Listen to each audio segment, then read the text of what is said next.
Today we're going to talk about machine maintenance. It's really important to keep this machine clean and maintained at all times so it works properly anytime someone wants to use it. So one thing to remember is any debris or anything inside the machine needs to be taken out and cleaned before and after use.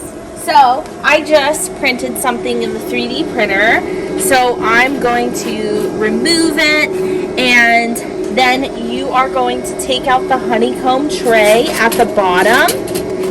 And oftentimes the wood leaves like glue or sap residue at the bottom of the machine. So, and you can see that there's some debris here that needs to be cleaned out. And so what we'll do is we will take out the debris, and so that way it doesn't clog or get into any sensors in the machine, because that can cause problems. And then you're just going to use soap and water and a rag to clean up any glue or residue that's at the bottom after your cut.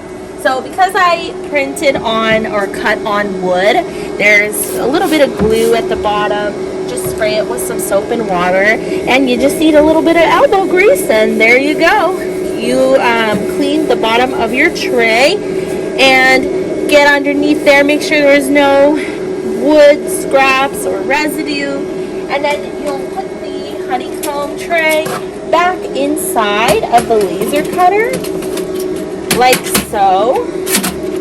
And that way, when the next person is ready to use the machine is cleared and ready for